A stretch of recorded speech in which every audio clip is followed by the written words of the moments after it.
Next up, Russ and I discuss the biggest roles that famous actors turn down, part 2.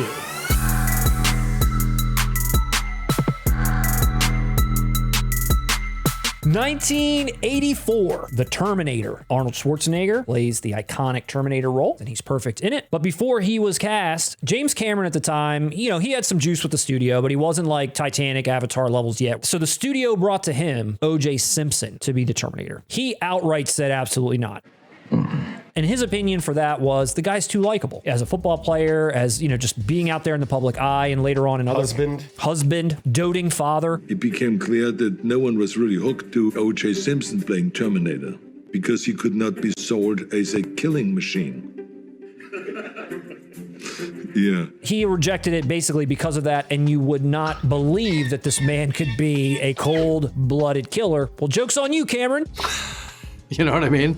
I have no comments on this one. I think it's just funny to say why he didn't get cast. The irony of that statement makes me laugh. Let me ask you a question. Is The Naked Gun funnier after that happened? I am a huge proponent of separating the person from the art. No. I can watch that movie knowing what I know about him and still laugh at him in that movie. What are you? Dodge my question. What I'm saying is we grew up at a time before OJ did it and after. We watched Naked Gun before those murders occurred. Yes. I'm asking you, after the murders and you watch Naked Gun, is there a level of irony that makes it a little funnier to you? Oh, I see what you mean. He's supposed to be likable as Nordberg, but now we know what happened in real life. And because of the movie Naked Gun is that an added level of irony that kind of makes it funny? Or is it like, I'm just going to separate the art, like you said, and forget that happened, just laugh at Nordberg? Because he is the butt of nearly every joke, and it is kind of funny now going back and realizing that, like, yeah, this guy is a cold-blooded killer, and he's just kind of like a silly side character. So you're a sick fuck. I'm a sick fuck. I gave him like a traditional African name. So what's the baby's name?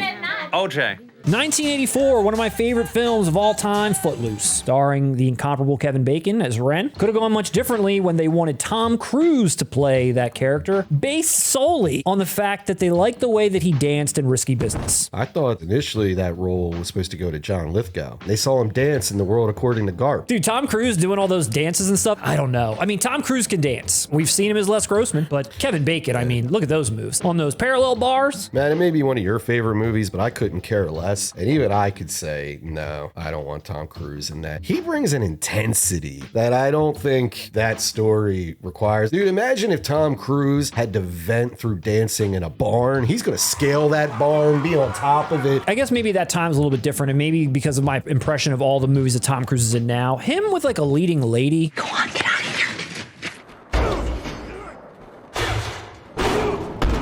Unbelievable. Kind of. I don't know if you're being sarcastic or not, but like, especially in his later career, like he's not really paired up with a leading lady. And if he is, I don't really buy it.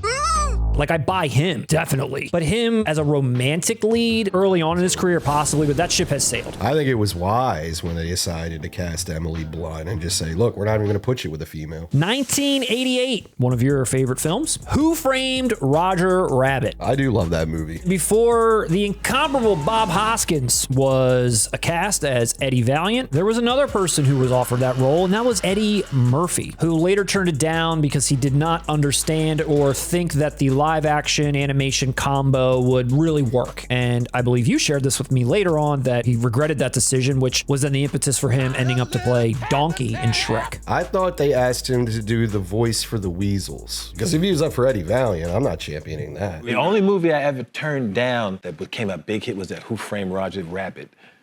You were gonna be in that? Yeah, I was gonna be the Bob Hoskins dude, and I was like, what animation and people? That sound like bullshit to me.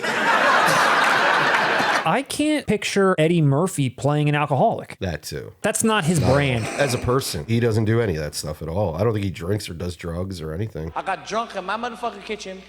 I was drinking out of my glass in my motherfucking house. I know when they did Beverly Hills Cop, he was essentially straight edge. And it's funny we're talking about, well, could you picture him as an alcoholic, as if being an alcoholic was a selling point of this film to kids and everything in 1987. Right. True. It's definitely part of the story, though, which blows my mind. One of my favorite alcoholic jokes in any movie is in Who Framed Roger Rabbit. I love when Eddie Valiant first comes to the crime scene in the beginning, and the other dude goes, Eddie Valiant thought he changed his name to Jack Daniels, and everyone starts laughing. Dude, that's hysterical. I've said that to people in my life. That movie's dark, man. Chinatown for kids. Dude, I agree with you. We watched it for family movie night, and I'm sitting there watching it, and I'm like, yeah, this movie does have that edge. Oh, I watched it in the theater. Yeah, so did I. A lot of stuff went over my head. And what's probably even wilder about it, that's the only time where Disney characters and WB characters will appear in the same thing. And it's so weird that they chose something this dark. This will be the only time you'll see Bugs Bunny and Mickey Mouse together, and it's in this. And they're friends with an alcoholic.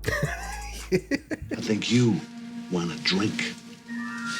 We've been talking a lot about Mel lately. In 2000, the film Gladiator swept the nation. People loved Gladiator. It brought a lot of fame and notoriety to Russell Crowe as he played Maximus. However, before Russell Crowe, Mel Gibson was offered the role, and he did turn it down. Now, this is another one in that vein of like, I'm pretty sure I probably could see Mel in that role. Apparently, scheduling conflicts with his film The Patriot, and he also felt like it might have been too similar to Braveheart in terms of like the epic nature of it, the physicality of it, and so forth. I can understand that. And Mel has gone on record saying, you know, he doesn't regret turning it down, and he felt that Crowe's performance was excellent and the film was excellent and so forth. Crowe, at that time at least, was not the name that Mel was at all. And I almost feel like that does the movie a little bit of a service, whereas this would have been like Mel's Gibson's Gladiator. And I think it wouldn't have slapped as hard as it did because a lot of this stuff almost kind of came out of nowhere that you weren't really maybe expecting it that it was going to. I agree. Even without that added layer of what audiences are bringing into it, I also think Russell Crowe does stoicism better. I hear that. And I think that works better for Gladiator. Whereas Mel Gibson's Riggs, he brings chaos. I could totally see it, but it would be Braveheart Part 2. And we got The Patriot. And we got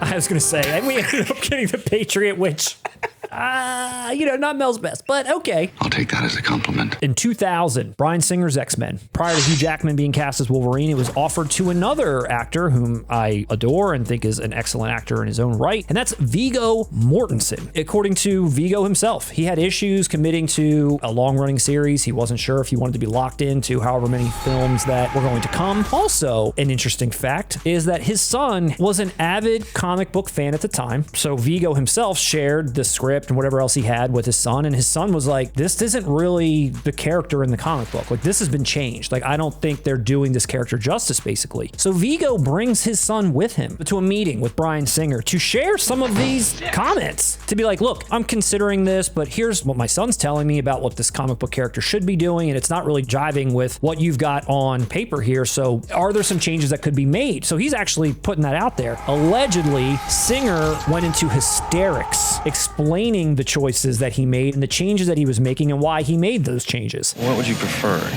Yellow spandex? And therefore, things fizzled for Viggo. Viggo, keep your son away from Bryan Singer. X-Men, no X-Men. That was a scary situation, and I'm just happy everyone got out safe. Plot twist like the usual suspects, Matt. And I honestly think Viggo made up that line about not wanting to be attached to a long-running series because a year later he was in The Lord of the Rings, and he spent 18 months in New Zealand making one of the best trilogies ever made. It's good. Doesn't sound like a joke what I'm saying now, does it, man? No, it does not. Does it, Brian? However, Kevin Spacey acquitted of all charges. I didn't do that. Let's go back decades, Russ, to 1975's One Flew Over the Cuckoo's Nest. The Jack Nicholson character of McMurphy, who is iconic in that, again, can't see anybody else in that role, but prior to him being cast, James Caan was offered the role apparently several times. They really were trying to get him many, many times, and he turned it down. But his shoulders accepted the role of Chief. You can't lobotomize those shoulders, baby. You cannot. You cannot lobotomize those shoulders. It would have been a totally different movie, a totally different feel. I'm glad that Jack Nicholson's in it. Can I get an audition tape? Can I just see what it would have been like? Like, I don't need the whole movie to be redone. It doesn't need to be redone. But James Caan has just got a different energy than Jack Nicholson. Could he have played that sort of a character? Probably, maybe. It wouldn't have been exactly the same, but I would have really been curious, I guess. I don't want to alter history in any way, but Jimmy Caan, he's got the stuff. This is an interesting one for me to talk on right now. I just recently watched One Flew Over the Cuckoo's Nest, and within recent weeks, I've watched Thief. And you know what's funny? Jack Nicholson is arguably my favorite actor. Gun to head, I can't think of anyone else, and this is one of his, if not his most iconic role. I can see James Caan in it, man. Now, they still did the right thing. Nicholson's got that mischievous twinkle in his eye that McMurphy needs, but the physicality, the attitude, the roughness, Caan could have done that. but Caan doesn't have that kind of like, hey, Yeah, I know what you mean. You know, Yeah. Caan, I don't know if he could do that. Like, I don't think he could do shit like that. Yeah, right? yeah. Mm-hmm. And that's what makes it more special. He would have done a serviceable job, but I think it would have felt like Thief. You're right, dude. Like, he's just got something about him where I could see in that role at that time frame in the 70s what it is. Jack Nicholson is like wily in it or something. Like, there's a little bit of a sweetness, there's a little bit of a wiliness to him. I think people forget he snaps a lot. There is a He does. violence to him and all Agreed. that. And I can totally see Sonny Corleone in it. Jimmy Caan, we love you. Rest in peace to the legend. Hey, you guys in there. Hey, look at me, look at me. Up next, a casting choice that I know you will vehemently disagree with, and I would have been interested to see. Maybe we can plug it into AI just so I can get my fix. 1992's Batman Returns. One of your favorite Tim Burton movies? That's like what Footloose is to you. And your favorite Batman film? Favorite, yes. I wouldn't say it's the best Batman But your movie. favorite, your Hey, favorite. That's the one I'm going to rewatch the most. As we all know, Michelle Pfeiffer absolutely killed it as Catwoman. I can't see another Catwoman. I think she played that role excellent. The physicality of it, the way that she changes her voice and her vocal tones. Meow. I mean, even prior when she's kind of like, ditzy Selena Kyle and she's kind of like, putzing around the office and they throw her out of the window. But as soon as she becomes Catwoman, there's like a seductive nature that she's able to convey that is very believable. And I think she's excellent in it. However, prior to her, Madonna was offered the role and turned it down. Again, unspecified reasons. From an outsider looking in, it seems like it could be logical when you consider the time frame where 90s Madonna was like humongous. She's also sultry. She's also been in some movies around that time too, where you can kind of see that maybe she could have delivered some of those lines, etc. And it's hard to see, again, anyone else but Michelle Pfeiffer in it. But for me, and maybe this is just me having that crush on Madonna that I did back then, I think in an alternate world, I could see or would like to see what that would have been like. No, absolutely no. Thank God that didn't happen. Selena Kyle is the only character in that film that has any kind of arc or goes through anything. That's the only character in that movie you have empathy for. Now, if you cast Madonna in that movie, that whole movie is going to live or die on her acting. Her acting. Yes. Not Keaton, not DeVito. It's her movie. Yes, it really is. People have actually made that insult to it. They're like, it should have been called Catwoman. Like, Batman's barely in this damn thing. That is a big gamble to put all of that on Madonna's shoulders as an actress. Yes. Dude, she cannot do that. She didn't prove it before, and she certainly has not proven it since. That would have been a disaster. I agree. There would have been too much emphasis on her as Madonna and not as the character Catwoman. And listen, you're asking too much of her. She's a pop star. And let's face it, she can be passable at times, but she never crossed that plateau into you are an actress. Michelle Pfeiffer is. And what we also know about Madonna too from her music career and even a lot of the roles she picked, for lack of a better word, she's like too horny. Like she's horny and everything. And I feel like that would have been too much for this movie. The side character, the one who gets thrown off the roof, that could have been Madonna, no problem. Throw her right off the roof. Yeah, do it in real life too.